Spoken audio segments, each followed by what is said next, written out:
Bendiga. Gracias a Dios que podemos tener esta oportunidad nuevamente porque Dios es bueno y es misericordioso. Hoy, hermanos, iniciaremos una serie de meditaciones basadas en el Salmo 119. Tradicionalmente, en la iglesia cristiana, en la iglesia evangélica, se ha designado el mes de agosto como el mes de la Biblia. Y en el Salmo 119, en nuestras Biblias, tiene el título de las excelencias de la palabra de Dios. Por eso quise en este mes, todo el mes, estaremos meditando sobre los pasajes del Salmo 119. Porque en este Salmo Dios nos ha mostrado muchas de las grandes bendiciones que nos ha dejado en su palabra. Pero oremos antes de comenzar. Señor, gracias que podemos acercarnos a ti, gracias que podemos tener el privilegio de abrir tu palabra, de conocerte a ti a través de ella, de meditar en ella, Señor, y de ser enriquecidos, bendecidos, instruidos y guiados por tu palabra, Señor, que nos has dado. Gracias porque la podemos tener en nuestro idioma y ahora disponible de muchas diferentes maneras y en muchas diferentes versiones. Ayúdanos a apreciarla, a valorarla y a atesorarla como el salmista lo dice ahí en tu palabra. Dirígenos pues y enséñanos tú con tu Espíritu Santo en el nombre de Jesús. Amén. Sería necesario un estudio muy profundo y exhaustivo para desentrañar toda la enseñanza contenida en este pasaje. Pero sí queremos tomar tiempo para compartir en este mes de agosto del 2020, como dije antes, que tradicionalmente se ha nombrado como el mes de la Biblia en las iglesias evangélicas, una serie de mensajes y meditaciones sobre este salmo que esperamos y oramos sea de bendición para ustedes. El Salmo 119 es el más largo de la Biblia, es el capítulo más largo de la Biblia. Este salmo es más largo que 17 de las epístolas del Nuevo Testamento.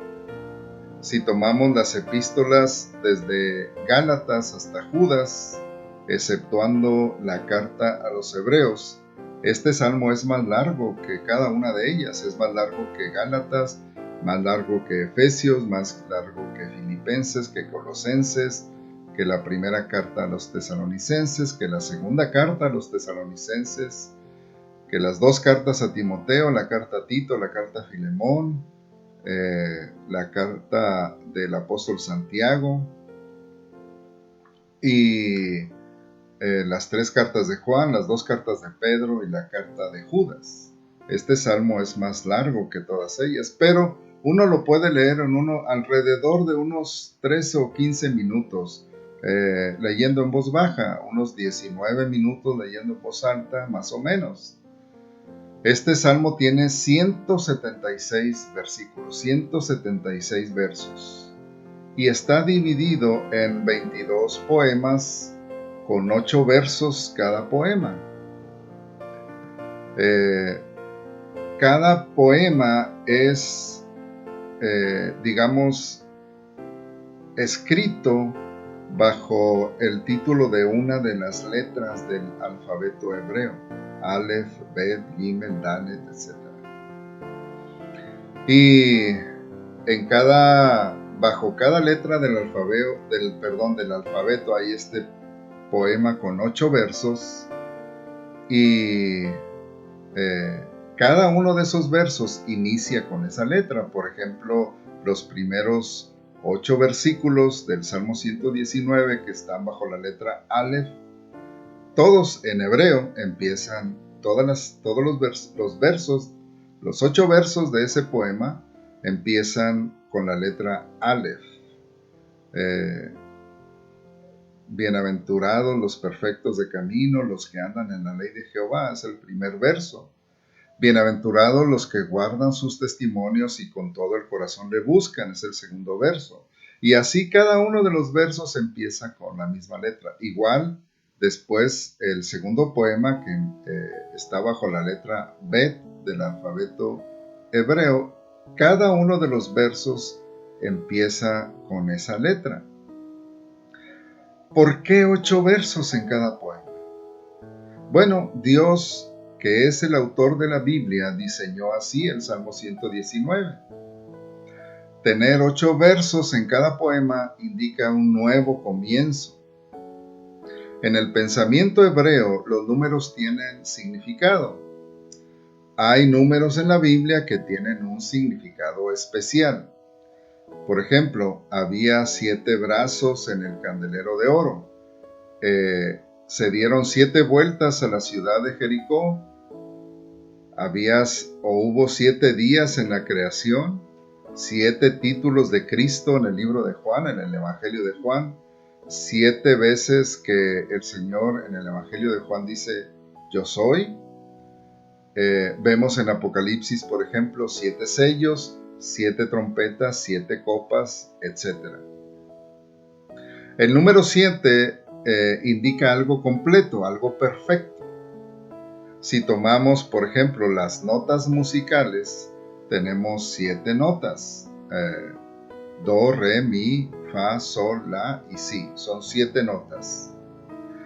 Pero cuando iniciamos o reiniciamos la escala musical, digamos así, regresamos a do, o sea, al principio.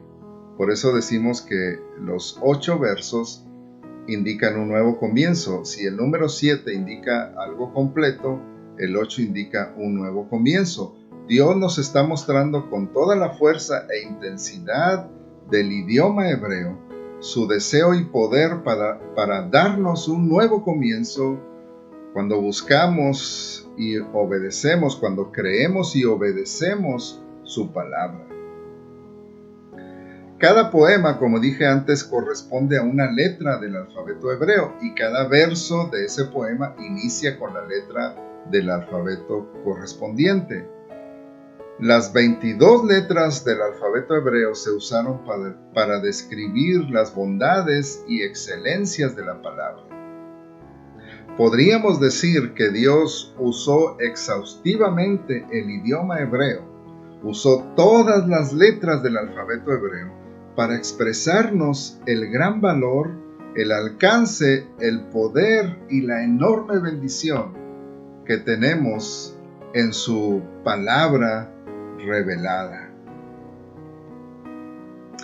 El Salmo 119 es quizá el pasaje de la Biblia que contiene la enseñanza más compacta y sólida sobre el poder y la autoridad de la palabra de Dios. Así como en 1 Corintios 15 vemos que ahí está la enseñanza más compacta y sólida también sobre la resurrección en 1 Corintios 15. El Salmo 119 es el capítulo con más enseñanza sobre lo que Dios se ha propuesto para nosotros y lo que quiere hacer en nosotros por medio de su palabra. Por eso el Señor Jesucristo dijo, no solo de pan vivirá el hombre, porque Dios nos ha dado su palabra para alimentarnos y fortalecernos y hacer en nosotros todo lo que Dios se ha propuesto para nuestra bendición y para nuestro crecimiento espiritual. Algunos números del Salmo 119, por ejemplo, hay 176 versículos, son 22 letras del alfabeto y bajo cada letra hay 8 versículos, 8 versos, son 176. Y en el Salmo 119 se menciona a Dios 176 veces. Es decir, en cada verso se menciona a Dios. Se hace referencia a la palabra de Dios 182 veces en este salmo.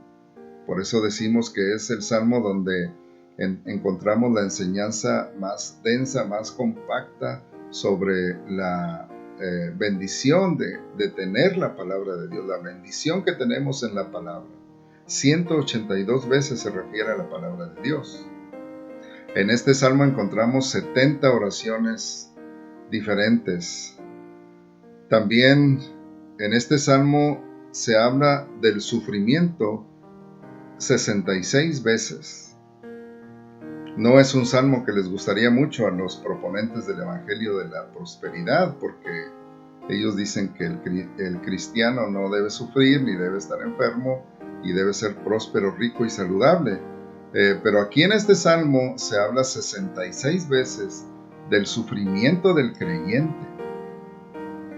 Y 325 veces en este salmo se refiere a la vida espiritual personal del autor. Este salmo es un salmo muy personal, es casi como un diario espiritual del escritor. Sabemos que el autor es Dios.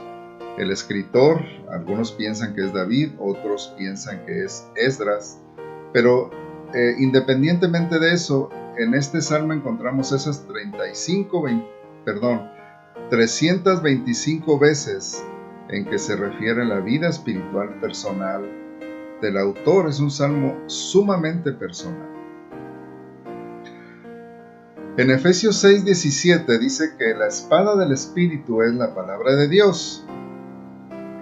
Y el Salmo 119 nos enseña esta verdad y nos enseña cómo usar esta espada en nuestra vida. El Salmo 119, en este salmo se usan 8 palabras como sinónimos para describir o definir a la palabra de Dios. Cada una de ellas nos da una imagen o una faceta de lo que Dios dice que es su palabra. Dios inspiró al autor para que usara estas 8 palabras.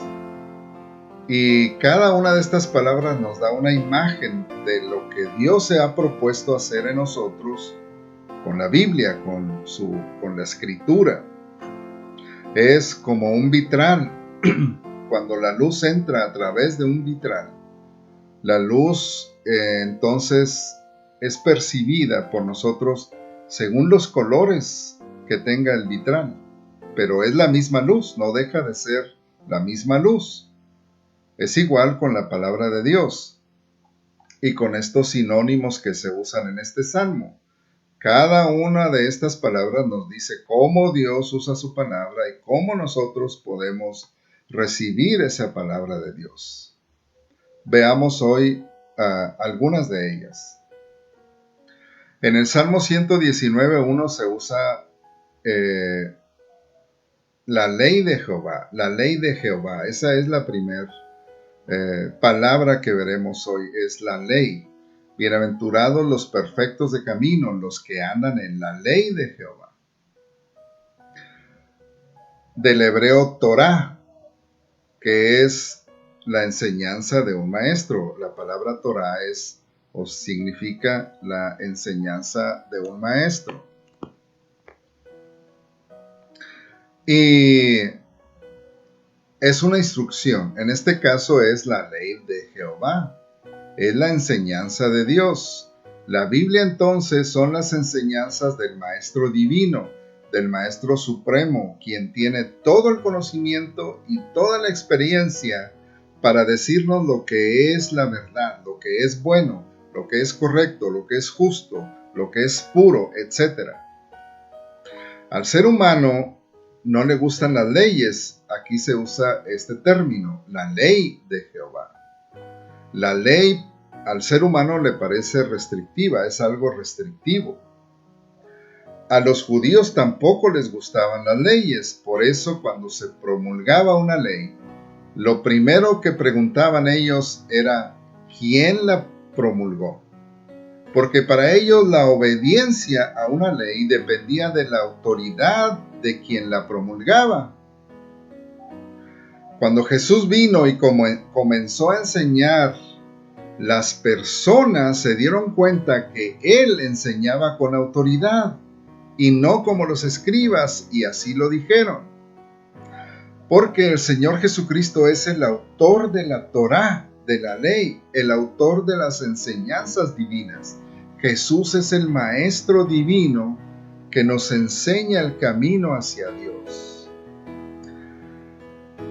Si un día tú te encontraras con el que diseñó tu teléfono celular o tu tablet, si te lo presentaran y pudieras platicar con él, seguramente le pedirías que te enseñara cómo sacar el mayor provecho de tu teléfono o de tu tablet, cómo usarla más eficazmente, etc.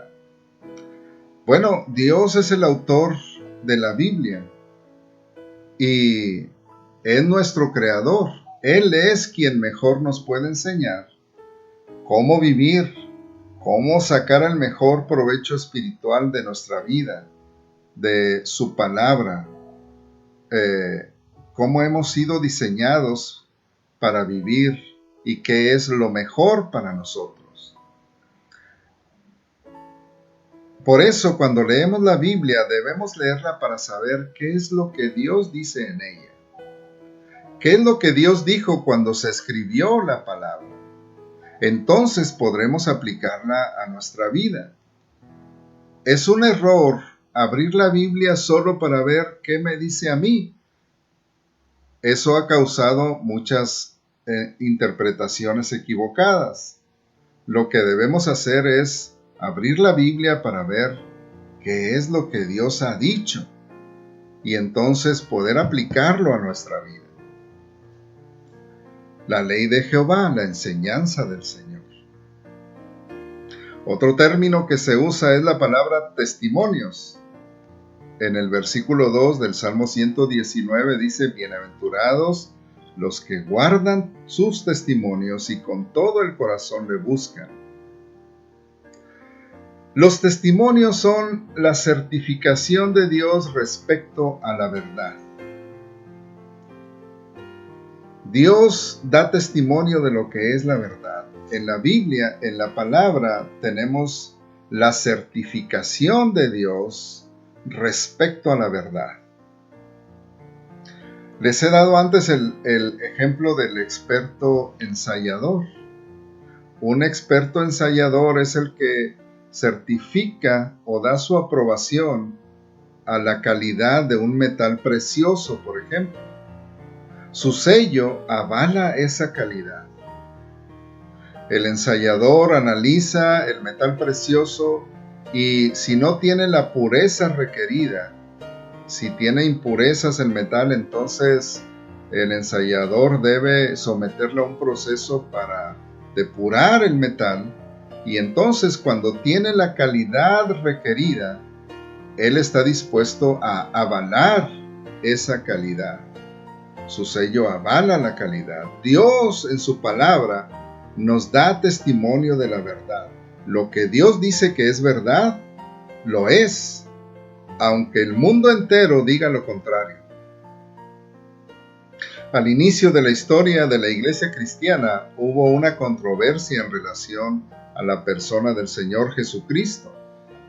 Había un obispo llamado Arrio que sostenía que el Señor Jesucristo no era Dios, no era divino, era un ser creado.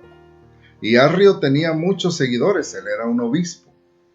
Y había un monje, alguien o un creyente que no era obispo, era solamente un pastor, digamos así, que él sostenía que Jesucristo, de acuerdo a la Biblia, es Dios. Arrio tenía mucho más poder en un obispo, tenía más seguidores. Atanasio no. Años después Atanasio llegó a ser obispo. Pero los amigos de Atanasio le dijeron en una ocasión: Atanasio, ¿no te das cuenta que estás tú solo contra todo el mundo? Y Atanasio les contestó: pues que así sea, Atanasio contra el mundo. Finalmente, en el concilio donde se trató este asunto, claro, la iglesia, soportada o sustentada con la Escritura, con el Nuevo Testamento, la iglesia dijo: la Biblia da evidencia de que Jesucristo es Dios. Y finalmente, digamos así, la verdad prevaleció. Aunque en este caso Atanasio era de los pocos que al principio sostenían esta verdad. O no al principio, sino en ese tiempo. Dios en su palabra da testimonio de la verdad. Él es la verdad. El Señor Jesucristo dijo, yo soy el camino, la verdad y la vida. Y si alguien está buscando la verdad, deberá considerar lo que la Biblia dice. Deberá buscar y considerar seriamente lo que la palabra de Dios dice. Porque ahí están los testimonios de la verdad. Perdón. Luego, otro término que se utiliza es caminos. En el versículo 3 dice, pues no hacen iniquidad los que andan en sus caminos. Y bueno, esto es sencillo. Camino se refiere a una senda. Y vemos que en la Biblia encontramos las sendas que Dios marca como las sendas correctas, las sendas mejores, las sendas que llevan a la vida eterna. Como dije antes, el Señor Jesucristo, que es el Maestro Divino, vino y nos mostró el camino a Dios. Yo soy el camino, dijo el Señor Jesucristo. Dios con frecuencia le dice a su pueblo que no se desvíen de los caminos que Él les ha indicado. En el Antiguo Testamento vemos con frecuencia que Dios llama al pueblo a volverse a sus caminos. Y llama al pueblo a no andar en sus propios caminos. En Isaías 58, por ejemplo, cuando Dios les está diciendo cuál es el ayuno verdadero y cómo deberían guardar el día de reposo, y les indica que una de las cosas que ellos deberían buscar es no andar en sus propios caminos, ni buscar su propia voluntad, ni hablar sus propias palabras, no andar en sus propios caminos. Es decir, deberían buscar andar en los caminos de Dios. Porque Dios es el creador de nuestra vida, es el diseñador del ser humano.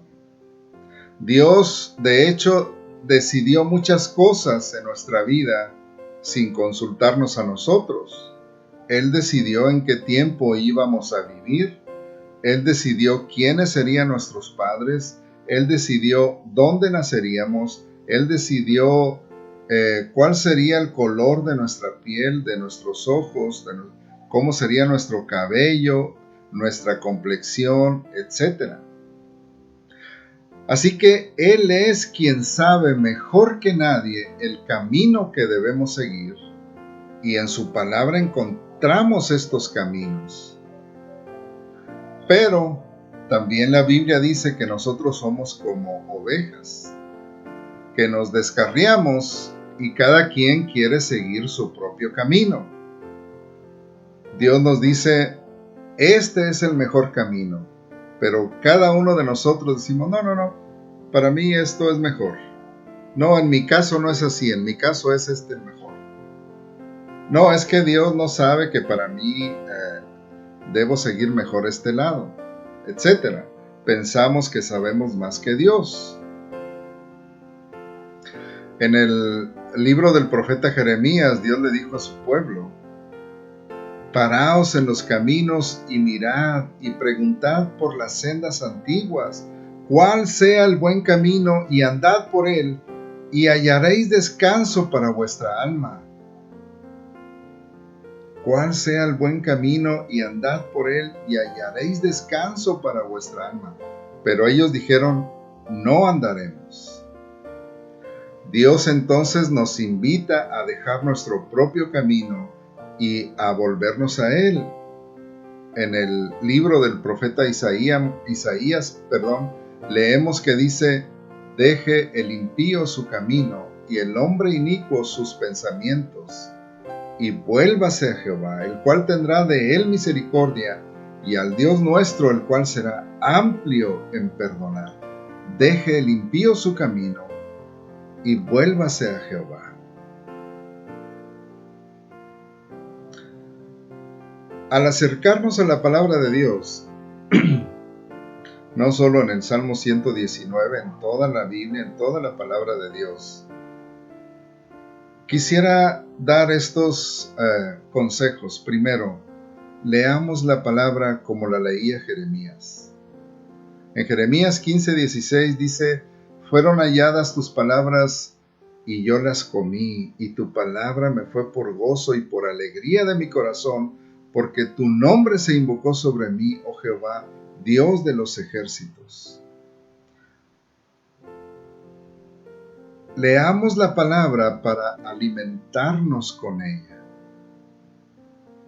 Busquemos la palabra de Dios. Dice: fueron halladas tus palabras y yo las comí. Alimentémonos de la palabra de Dios. Y un buen diagnóstico para nuestra vida espiritual, para nuestra relación con Dios, es ¿qué tanto buscamos la palabra de Dios? Leemos la palabra de Dios, buscamos alimentarnos de ella, encontramos gozo y alegría para nuestro corazón en ella, como lo expresa el profeta Jeremías. Si es así, entonces es un indicio de que estamos acercándonos a Dios y a su palabra. O quizá nos parece cansado y aburrido leer la Biblia. ¿No sientes deseo de abrirla, de leerla? ¿O solo la tomas cuando vas a la iglesia? Y ahora, pues ni eso, porque no hay reuniones en la iglesia. Por ahí alguien contaba la historia de un pastor que fue a visitar a una familia y la familia le dio mucho gusto y le sirvieron en una vajilla que tenían con cubiertos de plata. Y semanas después, la hermana, muy preocupada, ella se había dado cuenta que le faltaba uno de los cubiertos de plata. Y pues ella pensó que quizá el pastor se lo había llevado. Entonces, con mucha pena, después de un par de semanas, habló con el pastor y le explicó la situación. Le dijo: fíjese, hermano, usted cuando fue a cenar a la casa, pues le servimos con estos cubiertos de plata, pero me di cuenta que falta uno. De casualidad, por equivocación, ¿no se lo ha traído usted? Y el pastor le dijo: no, hermana, yo lo dejé ahí en su casa. Dijo: sí, es un cuchillo de plata, lo dejé en su Biblia. Es decir, la hermana no había tomado la Biblia en semanas.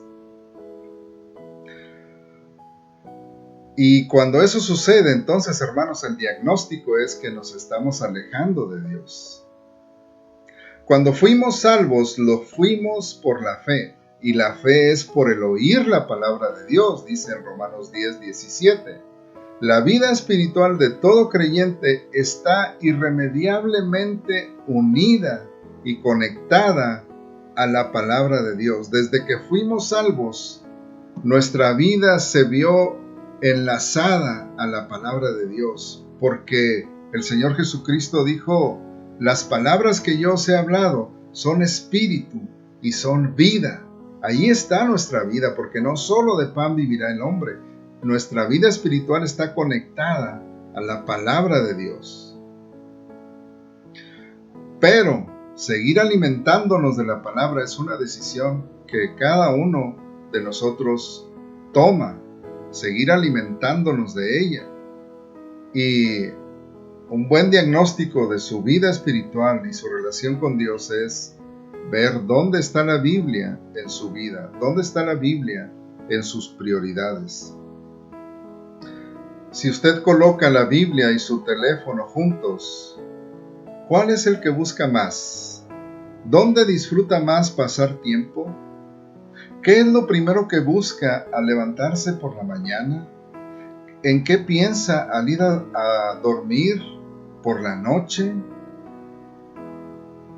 Lamentablemente, veo que hoy el único alimento espiritual que muchos cristianos tienen son los breves mensajes que reciben y mandan en las redes sociales, o los breves mensajes motivacionales que poco o nada tienen que ver con la verdad de Dios.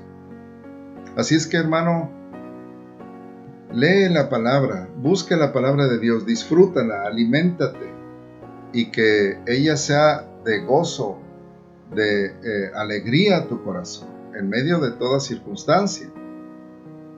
Otro consejo es: meditemos en la palabra. Todos meditamos en algo, no podemos decir que no sabemos o que no tenemos tiempo, porque todos tenemos tiempo y tomamos tiempo para meditar. Es cuando nos quedamos pensando en alguna situación, a veces en problemas de la vida, a veces en cuestiones del trabajo, a veces en situaciones de la familia o de la salud, pero todos meditamos en algo. Tome tiempo también para meditar en la palabra. Cuando usted lee un pasaje de la Biblia y usted quizá, por ejemplo, en la noche antes de dormir, antes de quedarse dormido, puede tomar tiempo para meditar en la palabra de Dios. Considere lo que leyó, piense en ello, qué es lo que Dios quiere decir. Ore a Dios y dígale: Señor, abre mis ojos para ver las maravillas de tu ley. Enséñame tu palabra. Enséñame es una oración que el salmista en el Salmo 119 la expresa con mucha frecuencia. Enséñame tus estatutos. Y medite en la palabra de Dios, tome tiempo, lea un pasaje, memorice un texto y entonces repáselo en su mente, pídale a Dios que le enseñe y así podrá meditar en la palabra de Dios. Y también memorice la palabra. Tenemos el ejemplo de Ana y María en el Antiguo Testamento. En el Antiguo Testamento Ana, en el Nuevo Testamento María. Ana, en su cántico al Señor, en el primer libro de Samuel, ella cita muchos diferentes pasajes de la Biblia, expresiones bíblicas, expresiones de la Escritura para agradecer, glorificar y exaltar a Dios. Igual María en su cántico en el libro de Lucas, en el Evangelio de Lucas, el cántico que ha sido llamado el Magnificat, que dice: engrandece mi alma al Señor y mi espíritu se regocija en Dios mi Salvador. Y luego sigue hablando y cita de muchos pasajes de las Escrituras. Nosotros hoy tenemos muchas diferentes versiones de la Biblia en nuestro teléfono. Podemos tener acceso a muchas versiones y en cualquier momento. En los tiempos bíblicos no era así. Ana y María, ellas no podían tener acceso a una copia de las Escrituras. Ellas lo único que tenían es la oportunidad de ir al templo o de ir al tabernáculo, en el caso de Ana, y en el caso de María, de ir al templo o a la sinagoga y entonces escuchar la palabra. Tenían que acercarse a escuchar la lectura de la palabra de Dios y era lo único que tenían. Las lecturas que se hacían cada sábado, por ejemplo, cada día que había una fiesta, un sacrificio, etc. Y cuando iban al templo, primero tenían que esperar a que se hicieran los sacrificios, luego acercarse para escuchar y memorizar todo lo que pudieran. Así es que memoriza la palabra de Dios. Nunca es tarde para hacerlo. Y desde luego apliquemos la palabra de Dios a nuestra vida, como dice el apóstol Santiago. No seamos solo oidores, sino seamos hacedores de la palabra. Eso es lo que es la sabiduría. Así es que, hermanos, yo quiero invitarles hoy a que nos acerquemos a la palabra. Oremos como el salmista en el Salmo 119. Abre mis ojos y miraré las maravillas de tu ley. Abre mis ojos y miraré las maravillas de tu ley.